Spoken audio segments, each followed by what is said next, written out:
Your Safe Money Show. Keeping your money safe and secure. Giving you predictability.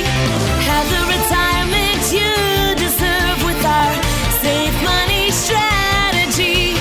All the financial news you need. We're here to help you succeed on Your Safe Money Show.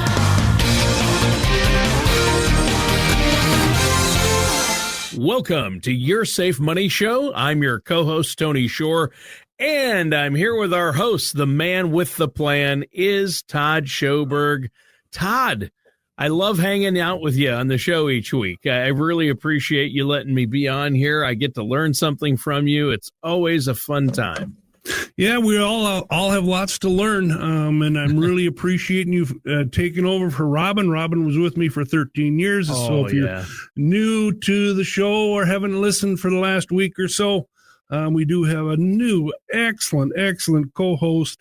He's going to help us with deeper perspectives in our topics each week. So we're going to go from there, and we're wishing Robin the best in her new retirement plan. And I know she took notes at every show, so she's going to have a perfect retirement. That is great. Well, I'll tell you what, I can't live up to Robin. Robin has really big shoes. Those are big shoes for me to fill, and it's not because she has big feet either. I'm not going to say that. It's really tough to replace Robin. She's irreplaceable. I know that. I'm not even going to try, but hopefully I'll have fun, get to know the listeners out there. I love what you do in the community, Todd. So this is a good one. How have you been, though, Todd? I mean, you've been busy. I know that. Yep, we have a lot of business going on right now and a lot of inquiries. We've been pushing a little bit of the beneficiaries in the past. So we've got a lot of people coming in saying, Todd, can you just do me a beneficiary designation review? Sure. So we're doing that. And then, of course, when we get into that, most people forget a few things. I had a couple of surprises. Where a guy came in with his IRA. He'd had it in there for years. It was a rollover from a 401k. He'd gotten into divorce, and it grew to about $500,000. Oh, wow. And he still had his ex-wife on it. So there's things you need to know and be aware of. So come in for a review if you got a chance, and make sure you're asking for my Safe Money Kit. That's a great place to start. It's where we accumulate all your information of your money and assets and budgets, and we look at that and we put a comprehensive retirement plan for you in, and we can get you going. Well, that sounds great. And I know that kit that you offer for our listeners out there, there's no charge, no obligation, but pick up the phone and give Todd and his folks a call there. Before we jump in, what's that number they can call? 855-22-MONEY. That's what it is. It's 855-22-MONEY. And if I lay it out, it's 855-226-6639. Or you can go to our yoursafemoneyshow.com. You can get to our website, and you know our shows are going to be there. We're also on Apple Podcasts and Spotify, and we're really easy to find. We're right downtown Main Street in Mora, the happy place to live. So come on in anytime where doors are open. You can help yourself to our kiosk. You know you're going to find all my booklets from your beneficiary designations to health insurance, and all the other ones are right. So it's an open door policy. Have a cup of coffee, grab a booklet, learn something, and be on your way. Otherwise, stay and make an appointment, and we'll get you in the books. All right. That sounds great. Now, today's show, what to know before you retire. Well, I would assume that's a lot, probably more than we can fit into the 30 minutes we have today, right, Todd? Yeah, that's right. We did pull some information from an AARP article. I guess I could start off with myself just saying these are the things most people make mistakes on. Yeah. But realistically, we're going to go through a list today so you can just kind of see if you fit in one of these categories, and hopefully you're going to learn something. And the first one I'm going to start off today is don't borrow money from your 401k or cash them out. And I've told this story before. I used to work for a company called Coca-Cola back in the day. I was a manager for them. And when I left them, I had $5,000 in my 401k. We started it late when I got there, but that's what it was worth, and I didn't have any knowledge about the finances. So what did I do? I thought, I worked here. We need a break. Honey, do you want to go on a cruise?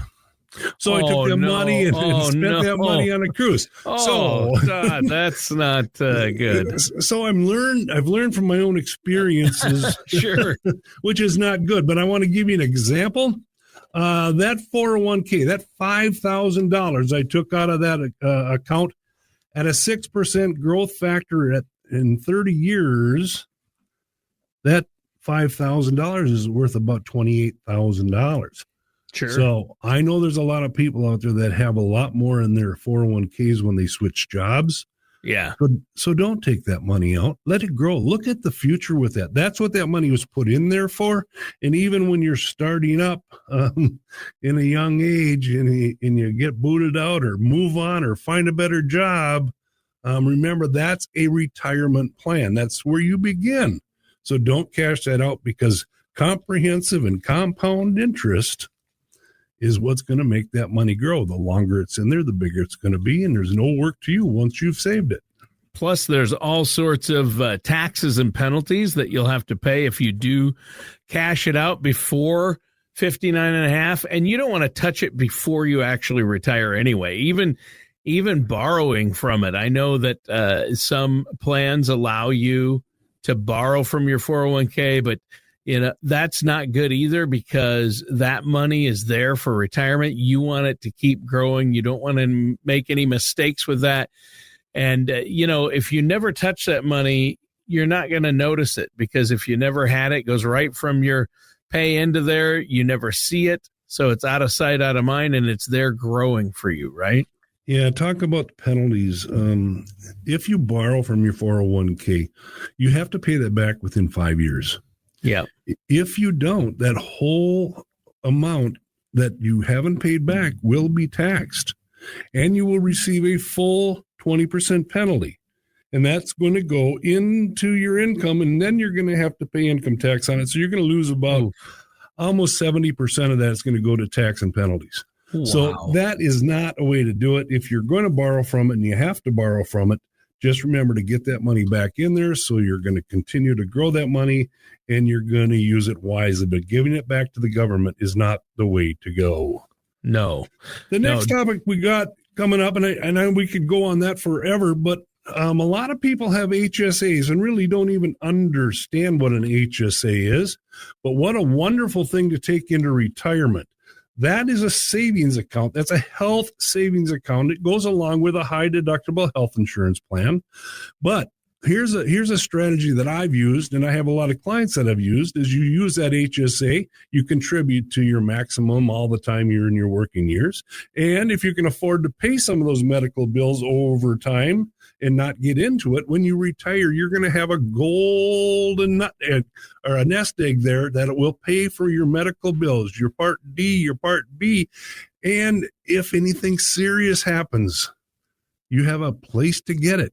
Yeah. It's an inflation place. And what's the worst thing that can happen? You could build it so big that you could actually use it for income when you retire. Now, what will happen, it'll be like an IRA. So when you take it out of that HSA, you're going to have to pay taxes, but hopefully you can use it for expenses that will qualify so you don't have to pay taxes, and it will be yours, and it's a safety zone for you, man. It really is when you retire. Well, it's really the only account designation in the IRS tax code that allows you to put money in tax-free.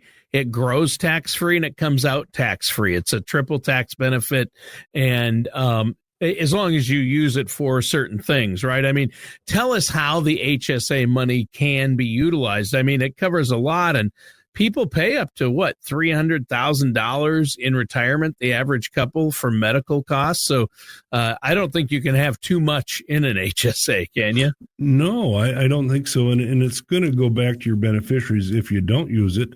Yeah. If you're going to stay healthy. But we know our health declines in our senior years. Sure. But it's going to pay for your copays. It's going to pay for deductibles. It'll pay for your Part B. You can pay, that's $185 a month there alone. But yeah, those are the expenses you can pay. So what's next then? Obviously, it covers a lot of different healthcare costs, even, even things over the counter like aspirin and things like that will be covered by an HSA. What's something else that we need to know before we retire? Well, one thing that a lot of people don't think about it, but you have to have those credit cards paid off. Now, and I'm going to just put it simple. When's the last time you checked your interest rate on your credit cards? I mean, you're actually giving your retirement away to a credit card company if you're not starting to pay those off. And those rates are going to kill you. So why wouldn't you try to get out of debt before you retire and not pay those? So if you're 3, 4, 5 years from retirement, now's the time to start looking at those cards and saying, I want 0, 0, 0. Zero's my hero on credit cards also. So get it down. And if you are going to use those for budgeting in your retirement, make sure you're paying them off on a monthly basis. They're a great tool, but they can get away from you. And when you start looking at your budgets, you need to analyze that when you go into retirement. So make sure you're paying those off. And I don't know how many times I've talked about it, how many times I've screamed about it, but don't pay that insurance company. Figure a way out to combine, get zero, play the game. There's several ways to do it. You can pay the biggest one off first. You can pay the smallest one off first. Whatever you do, make sure you feel that you're making progress on those credit cards. Because if you just are nilly-willy paying them off and paying the minimums, you're not going anywhere. You have to have a plan. And plan is my middle name. And it doesn't matter if it's a comprehensive retirement plan or if it's just getting out of debt. You can't have it, and it won't happen unless you have a plan. Yeah. Having a plan is huge. And that credit card debt, it's anywhere between 24 and 30% on most cards. And that's outrageous, paying that kind of interest. It is. I mean, I have one. I used to have many years ago a lot because it was just something to do, I think. But I have one that gives me points. Yep. And I use it for a lot of different things, especially for big purchases. And I gather those points because I can either get airline tickets or I can get cash. I can convert the whole thing into cash and they put it in my savings account. So I use it for that, but I pay it off at the end of the month. That's what you have to do, and make sure you're budgeting and making a budget for those big purchases. Yeah. And if you're going to have a big purchase, what do we say? You got to have your emergency fund. You have to pay it out of that emergency fund and then pay yourself back instead of the credit card. There you go. Exactly. And if you don't have discipline or the means to pay that card off at the end of the month, don't use it. You cannot do that. Yeah. Too much. I have a friend that says, he goes shopping and he sees this new 4-wheeler or side-by-side. Says, boy, I want to have that side-by-side so bad. And then he says, okay, I'm going home. I'm going to sit on my couch. I'm going to watch a couple TV shows and I'm going to think about that. And, he says, I talk myself out of it every time. Yeah. He says, never impulse buy, never put it on a credit card, and you'll live a happy life, both with your budget and your spouse. Exactly. That's a great point. All right. Well, hey, and now we're into our next segment here, thinking about things we wish we had known before retirement. I think it's been a great discussion so far. So what do you want to cover next? Well, I want to hit a little bit about travel. Yes. Everybody loves to want to travel when they retire. Yep. And you want to go spend as much time with those lovely grandkids as possible. Or you want to spend it with your kids as much as possible. But there's one lesson you need to know is they're not retired. So when you go to visit those people that you love so dearly, they might not have all the time that you think that they will to spend with you when you go visit them. So you really want to schedule that with them so it is a special time for when you come there. And then if you're moving or thinking about going to move to those locations, that's a little scarier too, because you need to spend quality time there and a length of time to see if that's the community you want to really live in. Because going someplace, if you want to take it from a place where your children are, or just someplace warm in the winter, You need to spend some time there before you make that commitment. I've had many clients that have gone to Florida or Texas or even the East Coast, and they get out there and they have no friends. They haven't had a church they've joined or found a church they liked. The hobbies that are available weren't what they wanted. They didn't know how to play pickleball, or they didn't know how to play horseshoes, or they couldn't find any. They weren't extroverts to go out and meet these people. So they felt very alone and secluded. So what happens? They've made a big investment, and now it's not working for them, and now they think about coming home. So if you do that first time, rent a place for a year, rent a place for 6 months, go out in the community, join the Chamber of Commerce, meet the Chamber of Commerce, do those types of things so that you're comfortable when you move to a new place. But you need to do that before. And that's one of the retirement requirements if you're going to move, is to be able to spend a little time in those locations before you make that financial commitment. Yeah. I'll tell you what, that is great advice. I know that I've gotten excited about places, and my wife and I have taken a vacation, and we said, wow, this is great. We could live here. When we retire, let's move here. And we spent, 5-6 days there. Right. And so, I know a lot of people that go to other countries, like, we went once to Antigua, Guatemala, this just quaint little village. And there's a lot of expats or Americans that live down there for a couple of years. And we're just like, the people are great. We love this. This is so great. We spent 4 days there. and then we think about it once we get back. I don't know. But you really do have to think about where you want to move to when you retire. Don't just move someplace that you've been to 2 or 3 times.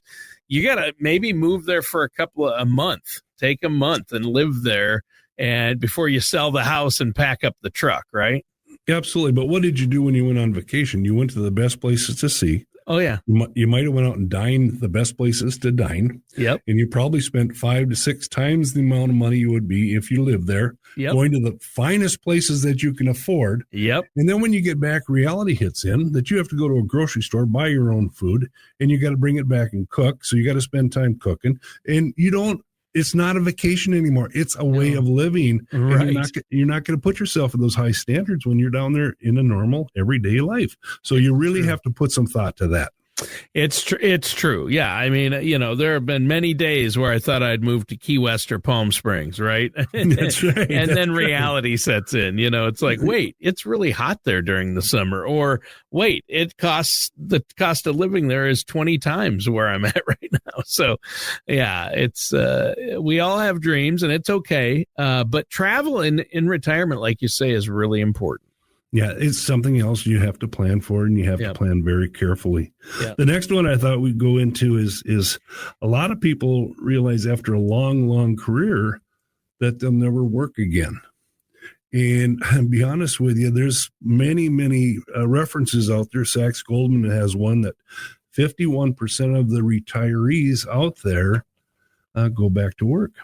Wow. If it's part-time, if it's financially necessary, or if it's just something to do. So when you do put a plan to retire, not only are you putting a budget together and saying this is the money I need, you have to plan for your time. There's an old saying, if you retire into a rocking chair, you aren't going to last long. So you got to pick up the speed a little bit and be realistic what you're going to do with your time. And if you can pick up a little extra money and you find something you really love to do, even if it's not a paid position, maybe it's volunteering at a hospital, whatever, you need to have that ahead of time so you don't get in the boredom situation where you don't even feel like going out to look for something to do. Don't sit at home and watch TV. No. You have to meet people, and people will keep you alive. And the more busy you are, the longer you're going to live and the healthier you're going to feel. And then you're going to feel like doing more things. So stay active. And if you need to go back to work, that's okay. Even if it's because you need more money, that's okay. Life goes on, but you need to have your plan. There aren't it isn't a cookie cutter. Nobody is the same. You have to have your plan and you have to do it for you. You have to do it your way. I think they made a song about that, but realistically, this is your plan. And I do that quite a bit when I'm meeting with people. We go and make a comprehensive plan and we discuss all the way from where your money is going when you die to what is it going to take to get there? And am I going to be happy getting there? Yeah. So make sure we get a comprehensive plan. And remember, anything I do for you, there's no obligation and there's no charge. So why wouldn't you take advantage of my help? If it's for health insurance, Medicare, if it's for a long time planning, that's what I'm here for. And I got the resources for you to take advantage of. And it's just a matter of you picking up the phone, giving me a call at 855-226-6639 or the old 855-22-MONEY. So, or go to our website. Any way you can get a hold of me, let's get it done and let's get it started. All right. Hey, what's the web address one more time? YourSafeMoneyShow.com. It's an easy one. It's the name of the show, YourSafeMoneyShow.com. And you know what? That's a great point. And that's an aspect that a lot of financial planners don't go over with their clients. But having a purpose in retirement and being able to fill that time is so important. You need to know how you're going to fill your time. My grandfather lived to 101. Wow. And he was active throughout 100. Through his 100th year, he was completely active. He was camping when he was a 100. Okay. Oh, my goodness. And people always ask him, the TV came out, the TV stations, the newspapers, and interviewed him, of course, when he was 90, 95, and 100. And they always said, how do you do it? And he said, you got to keep going. Yeah, absolutely. You got to keep going. And it's funny because I've talked to people who are talking about their retirement, and some people say, I'm going to golf every day. I'm going to golf every day. And I always laugh. And I'm like, yep, you might be able to golf every day. Put it in your budget, but you're going to hit a wall. Some people hit a wall after a month of that. Some people, it might take a few months. Some people are saying, I have all these books I haven't read. Well, that's not a retirement plan. You know, you can't read books all day, every day. You can't watch TV all day, every day. You can't golf all day, every day. Those are fun things to do while you're in retirement, but you have to have more of a purpose, something to get up each morning for, get out, do something. That's why a lot of people volunteer. You know, there's numerous opportunities, hobbies, volunteer activities, a lot of adventures, right? Absolutely. And be honest with you, being needed. They need you. They need you to be at that hospital. They need you to be at One More Time. They need you to be at that charity. They need you. And if you're gone, you're being missed. And that's a huge factor. That thanks for coming. We really need you. We really appreciate it. Yeah. And the thing is, volunteerism has gone down dramatically over the years. Has. So there is need out there, and you don't have to look very far. The biggest thing I find for a lot of my clients is that they come in and say, Todd, we had that planned. He says, but the problem is I'm busier now than I was when I was working. I'm having to schedule my fun time because I've said yes too many times. So exactly. That's a good point to be, because you can always pull back. Yep. You know, that's watching between your grandkids or family or helping friends or volunteering, or some people want to keep working part-time or have a pretty intensive hobby. They're like, I'm busier now. And I hear that from everybody. I heard that from my grandparents. I heard that from my dad. I'm busier now than when I worked. I have more projects to do. I got to fix this. I got to do that. And I laughed and thought, yeah, you were just so tired from your regular job. You never did any of those things. You're like, I got to relax. You relaxed more when you were working because you felt like you had to or needed to, right? Absolutely. And I'm going to jump to the next one because I know we're always out of time short. We get going, then the clock ticks by. But I did want to make sure that everybody that's listening and you're preparing for retirement is that you really need a good understanding of your Social Security and Medicare. And I might as well throw in any pensions that you have. Yeah. Don't just jump into retirement and say, I'm going to take my Social Security. Make sure you understand how it works. What is the best time to take your Social Security? And then when it gets into Medicare, how much does it cost for me to have Medicare? how does part B work? How does part D work? What is that actually going to cost me? What kind of budgeting numbers I'm going to have to make? And then when it comes to pensions, understand before you throw that arrow into the calendar and say, that's the date I'm going to retire, is how does my pension work? If you take your pension early, it's a smaller amount. But that's not even the growth.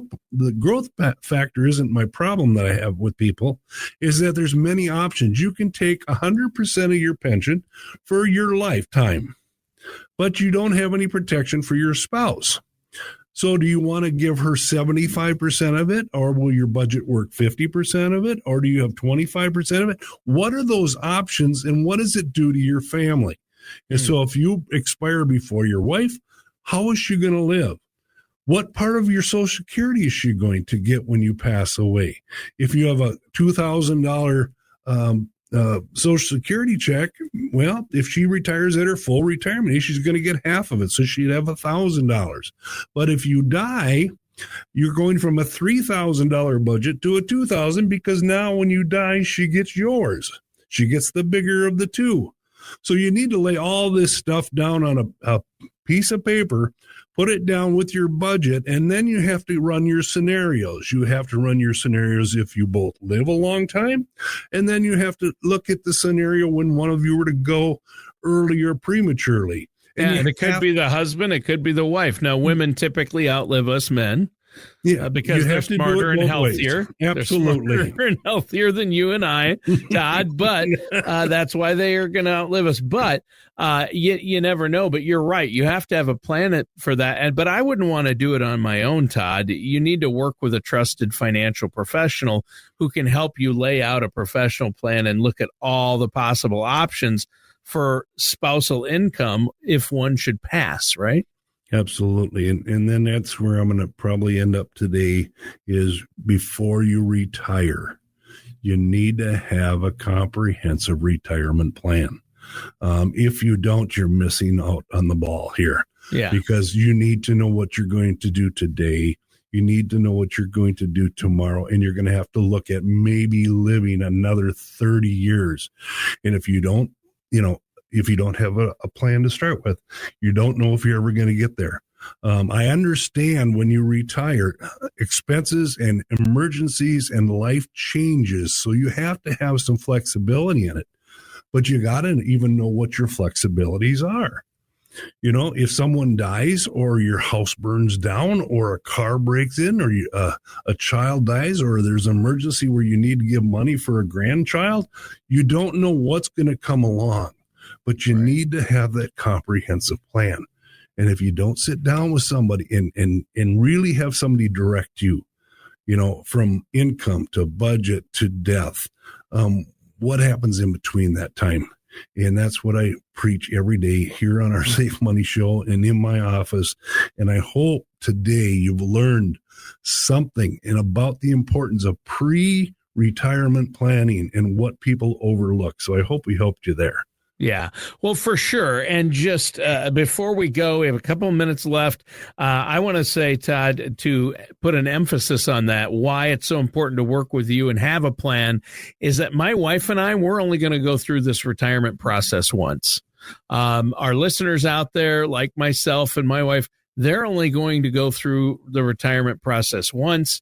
So they only know what they know, but you do it every single day. You go through the retirement process with people, with your clients. So you've done this for many years. You know what the pitfalls are. You know what to look out for. And that's why it's so critical to work with a trusted financial services professional. So, and I know that you have this kit that you're offering. You have these brochures and information and pamphlets that people can read, and you're offering a no charge, no obligation consultation, correct?